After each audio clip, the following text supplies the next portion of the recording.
Welcome. If you're tired of sleepless nights, you are in exactly the right place. We are going to break down the solutions that actually, finally get results. You know that feeling all too well, right? You've done the chamomile tea, you've tried the meditation apps, but you're still just scrolling through your phone feeling like sleep is this impossible dream. So why does most sleep advice feel like a joke? Well, it's because most of it is written by people who don't seem to understand what a racing mind actually feels like. They tell you to keep a consistent schedule, but they have no idea that your brain wants to replay that one embarrassing moment from 7th grade at 2 in the morning. They're just offering these simple little fixes for what is a genuinely complex problem. And here's the absolute truth of it. Your struggles, they're not about a lack of willpower. Not at all. They're about a lack of the right tools. And that means you need to shift your entire approach from trying harder to trying smarter. But what if my brain just won't shut up? That is the million-dollar question, isn't it? Okay, let's dive into that. For a brain that is completely stuck in overdrive, you don't need more willpower. You need what we call mental redirect tools. And there are some really fascinating tools for this. Some apps like Brain.fm use these specific sound frequencies to literally help change your brainwave patterns, which quiets down all that active thinking. Then you've got things like sleep story podcasts, which give your brain something gentle to focus on that's just boring enough to let you finally drift off. Now, here is a fantastic free tool you can use tonight.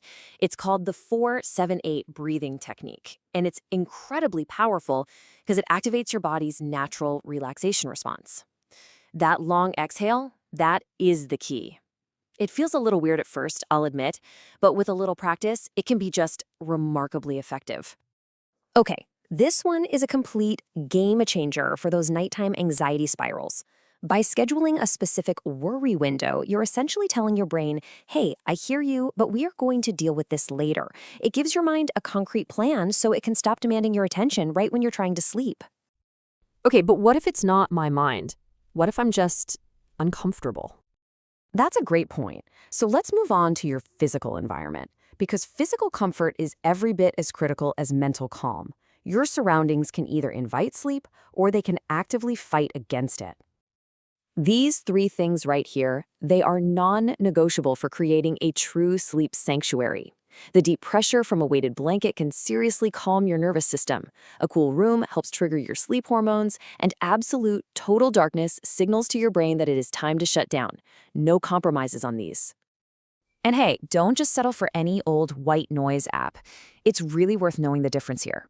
Brown noise, with its lower frequencies, is often so much better for anxiety, while pink noise can sound like a gentle rain. You gotta experiment to find the frequency that works for your brain. All right, so theory is great, but let's get practical. Now we're gonna put all of this stuff together into a real action plan you can start using tonight.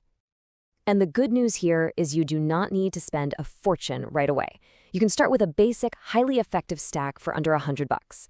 The key is to master the fundamentals first, things like light, sound, and maybe a simple supplement before you even think about buying the fancy gadgets. And please, whatever you do, don't try to do everything at once. That is a recipe for failure. You want to build your toolkit systematically. Focus on one area each week, just like we've laid out here. This way, you can figure out what's actually moving the needle for you. Okay, now for those truly terrible nights, you need an emergency plan. And the single most important rule is this: get out of bed. You have to break the mental association between your bed and the frustration of being awake. Go suffer on the couch, not in your sleep sanctuary. So, this is the crucial point, right? This is the fundamental mindset shift. Your sleep problems are not some kind of moral failing. They are a solvable, systematic problem that you can start to fix with the right tools and a smart approach. You deserve to sleep well, and you deserve solutions that actually work. So the only question left is, which tool are you going to try first tonight?